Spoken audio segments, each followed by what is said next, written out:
ఈరోజైతే మోటార్ కాలిపోయిందంటే తీయడానికైతే వచ్చాము. Already multimeter ద్వారా చెక్ చేశాము. మోటార్ అయితే ఫుల్ బాడీ షాట్ చూపిస్తున్నందుకు మోటార్ అయితే బయటికి అయితే తీస్తున్నాము. ఇప్పుడు మీరు చూస్తున్నది తారు టెక్స్మో మోటార్ 7.5 హెచ్పి మోటార్, 10 స్టేజీల పంపు అంటే హెడ్.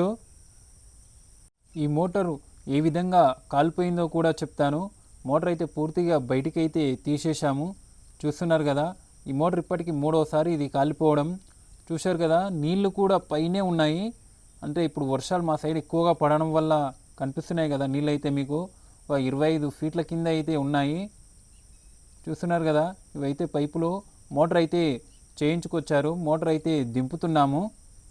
మొత్తం ఇది లోతు అయితే 310 ఫీట్లు అయితే మోటార్ అయితే దింపుతున్నాము. మోటార్ దింపేటప్పుడు ఎప్పుడైనా సరే మోటార్ అయితే కొంచెం స్లోగా దింపాలి. ఎందుకంటే స్పీడ్గా దింపడం కొని పంపు జాలి పోయే అవకాశం అయితే ఉంటుంది.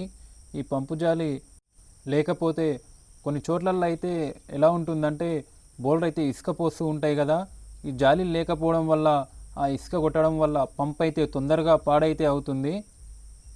అందుకనే జాలీలు అయితే పోకుండా చూసుకోండి. మోటార్ అయితే పూర్తిగా దింపేసాము. చూశారు కదా నీళ్ళైతే ఎలా పోస్తుందో.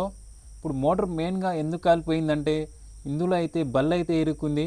చూశారు కదా, ఈ బల్లి ఇరుక్కోవడం వల్ల మోటార్ అయితే కాలిపోయింది. రెండవది ఏమిటంటే వీళ్ళైతే పీసులు ఉంటాయి కదా, పీసులకైతే కాపర్ వైర్ అయితే వేశారు. అంటే కాపర్ వైర్ అంటే మనకు తెలుసు కదా, రాగి వైరు. రాగి వైరు వేయడం వల్ల అయితే మోటార్ అయితే కాలిపోయింది. ఇలా 2 విధాలుగా కాలిపోయింది. మేమైతే జామ తోటలో అయితే ఉన్నాము. మీకు కావాలంటే ఇప్పుడు పీసులు చూపిస్తాను, చూడండి. మీరే చూడండి, చూస్తున్నారు కదా, చూశారు కదా. రాగి వైరు ఎప్పుడైనా సరే రాగి వైరు మాత్రం వేయకండి. మామూలు మన నార్మల్ వైరు మాత్రమే వేసుకోండి. ఎప్పుడైనా కరెంట్ ఏమన్నా ఎక్కువ తక్కువ వచ్చినప్పుడు పీసులు అయితే ఎగిరిపోయే అవకాశం అయితే ఉంటుంది. నచ్చితే లైక్ చేయండి.